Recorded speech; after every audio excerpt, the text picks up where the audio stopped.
या मालिकेच्या जबरदस्त येणाऱ्या भागामध्ये प्रेक्षकांनो फायनली खूप मोठा खुलासा होताना आपल्याला दिसत आहे.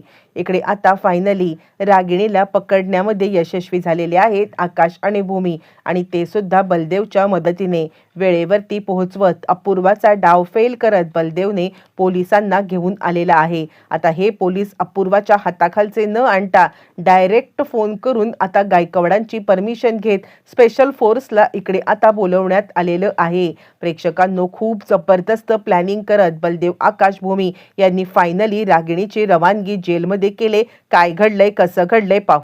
इकडे ज्या वेळेला बलदेवने पाहिलेलं आहे की सीसीटीव्ही फुटेज, त्यावेळेला बलदेवने आता खूप मोठा निर्णय घेतलाय. बलदेवने लगेचच फोन लावलेला आहे, तो म्हणजे गायकवाडांना, आणि गायकवाडांना ते सीसीटीव्ही फुटेज पाठवले.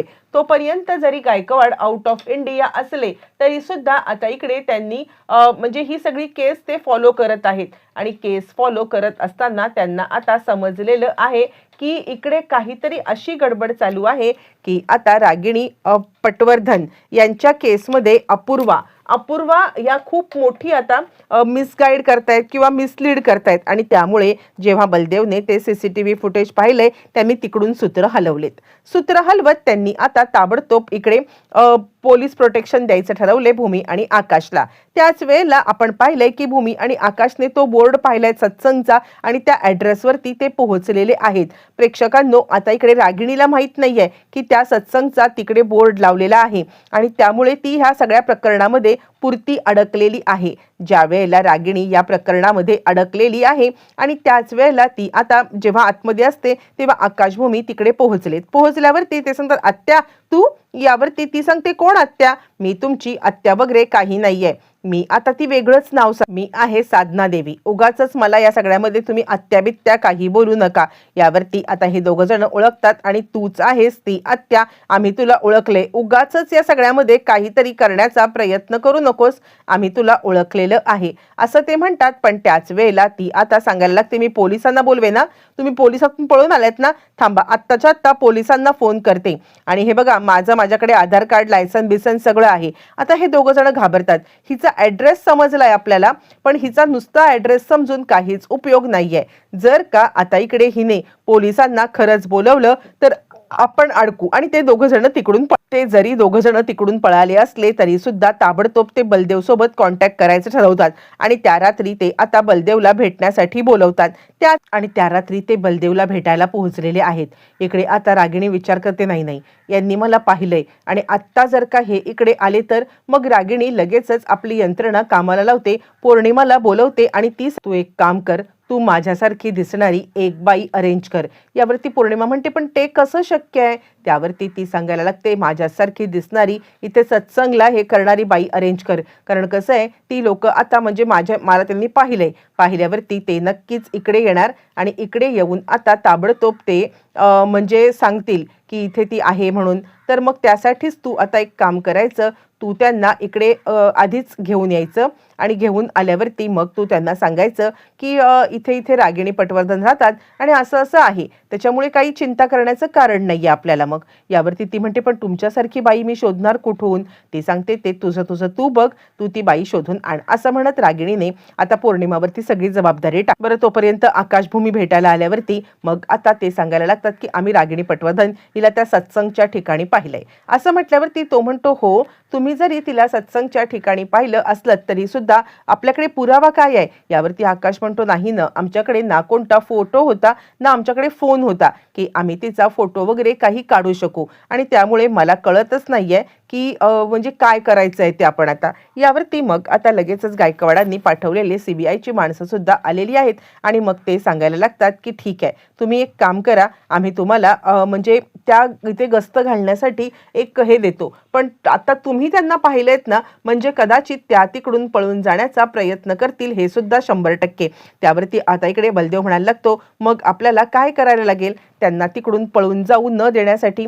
यावरती पोलीस सांगायला लागतात की त्या काहीतरी असं जर का इतक्या कावेबाज बाई आहेत ना, तर त्या असं काहीतरी कारस्थान करतील की त्यामुळे त्यांना आता पळून जाता येईल आणि पळणं त्यांचं सोपं होईल. बलदेव म्हणतो, मग काय उपाय काय करायचा यावरती लगेचच आता इकडे सांगितलं जातं की आपण एक काम करूया, आजच्या रात्रीलाच आपण आता अचानकपणे तिकडे धाड टाकूया, जेणेकरून आपल्याला पुढचं काम सोपं होईल. असं इकडे आता अपूर्वापर्यंत फोन पोहोचतो. आता खरं तर बलदेवने ठरवलेलं आहे की अपूर्वाला काहीच सांगायचं नाहीये, कारण मुळातच अपूर्वा ही आता काहीतरी विचित्र वागते हे त्याला कळलेलं आहे. बरं प्रेक्षकांनो, अपूर्वाला अजून माहीत नाहीये की रागिणी जिवंत आहे आणि त्यामुळे ती हे सगळं करते. पण आता अपूर्वाच्या समोर सत्य येणार असतं की तिच्या भूतकाळामध्ये जे काही घडलंय ते आता आकाशभूमीने नाही केलेलं आहे, तर ते केलेलं आहे ते म्हणजे रागिणी आणि बलदेवने. हे सत्य तिच्या समोर येण्यासाठी आता पुढची गोष्ट घडणार आहे. इकडे आता तिला एक फोन कॉल आलाय. फोन कॉल आल्यावरती ती फोन कॉलवरती बोलत आहे. ज्या वेळेला ती फोन कॉलवरती बोलत आहे आणि त्याच वेळेला मग आता अचानकपणे तिच्या समोर एक विचित्र सत्य आलंय. तोपर्यंत बलदेव आता पोलिसांना घेऊन पोहोचलाय आणि हाच तो सत्संगचा एरिया. तुम्ही आता याच्यावरती धाड टाका, काही झालं तरी सुद्धा आपल्याला लवकरात लवकर त्यांना पकडायलाच पाहिजे, असं आता बलदेव सांगतोय. बरं, हे सगळं बलदेव ज्या वेळेला सांगतोय त्यावेळेला आणि याच ठिकाणी ते दडलेले आहेत, पण काय करण्याचा ते प्रयत्न करतील ते माहीत. इकडे आता पोलिसांनी धाड टाकलेली आहे. ज्या वेळेला पोलिसांनी धाड टाकले आणि त्याच वेळेला पोलीस आता तिकडे गेलेत आणि रागिणी तिकडेच आहे. तिला अजूनही बाई तशी काही सापडलेली नाहीये की जी तिला पळवू शकेल आणि त्यामुळे तिथे आता पौर्णिमा पण सापडले आणि त्याच वेळेला पोलिसांनी धाड टाकल्यावरती पोलीस सांगतायत, चला पटकन बाहेर या. यावरती आता इकडे रागिणी पोलिसांवरतीच हल्ला करायचा विचार करते, पण त्याच वेळेला पौर्णिमा तिला सांगते, अजिबात असं काही उलट सुलट करू नका, कारण जर का असं काही घडलं ना तर मात्र खूपच मोठा प्रॉब्लेम होईल. असं म्हटल्यावरती तिकडे आता रागिणी पोलिसांवरती तरी सुद्धा पौर्णिमाचं न ऐकता हल्ला करते. पोलीस सांगतायत, हे बघा, उगाचच आमच्यावरती हल्ला करून तुम्हाला काही भेटणार नाहीये, उगाचच हे सगळं करू नका, असं आता पोलीस तिला सांगतायत आणि पोलीस तिला थांबवण्याचा प्रयत्न करतायत, पण ती काही ऐकायला तयार नाहीये. बरं, आता ती हे सगळं करत असताना अचानकपणे एंट्री झालेली आहे अपूर्वाची आणि तिकडे आले आणि तुमचा खेळ संपलाय, बास झालं. रागिणी पटवर्धन, खूप खेळ खेळलात आणि आता मी तुम्हाला अजिबात सोडणार नाहीये. मुळातच आता तुम्ही खूप चकवा दिलात आणि आकाश आणि भूमी यांना पण त्रास दिलात. अचानकपणे अपूर्वाचं बदललेलं रूप बघून सगळ्यांनाच धक्का बसलाय आणि त्यावरती बलदेव म्हणतो, अपूर्वा काय बोलतेस तू? आकाशभूमीला त्रास तर तू दिलास.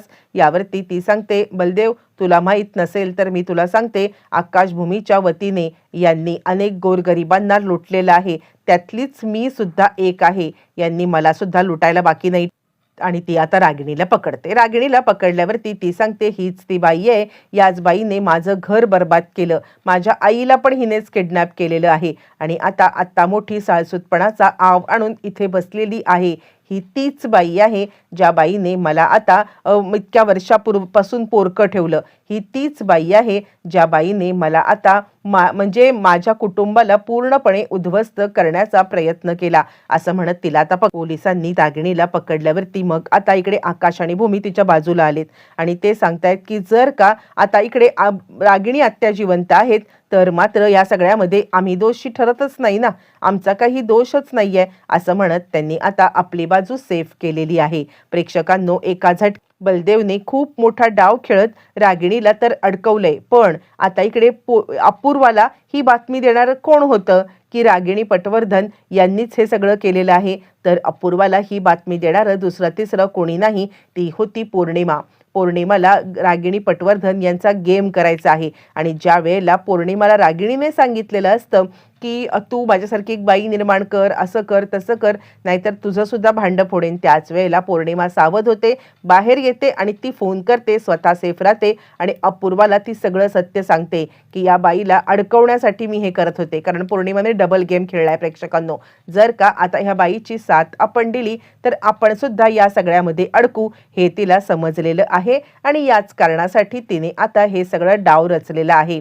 ज्या वेळेला पौर्णिमाने हा डाव रचलाय याची कल्पना कुणालाच नाहीये. पण पौर्णिमा तर सेफ झालेली आहे, पण रागिणी पकडली गेलेली आहे आणि शेवटी रागिणीला कळलंय की हे पौर्णिमाने केले, तिच्या पायाखालची जमीन हादरलेली आहे. पौर्णिमाने स्वतःची बाजू सेफ केले आणि त्यानंतर मग रागिणीचा कच्चा चिठ्ठा खोललाय. आता मात्र ही रागिणी पटवर्धनच आहे. यासाठी पुन्हा एकदा DNA टेस्ट होणार, ती अथर्वची आणि तिची, आणि ती कन्फर्म झाल्यावरती आकाशभूमीची सुटका होणार. बलदेवने खाल्ल्या मिठाला जागत आता खूप मोठा खुलासा केलाय, तर पौर्णिमाने स्वतःच्या स्वार्थासाठी रागिणीला तोंडघशी पाडलेलं आहे. मालिका खूप रंजक वळणावरती आहे. रागिणी पकडल्या गेल्यानंतर नक्की आता पुढे काय करणार पाहणं मात्र फारच रंजक ठरणार आहे.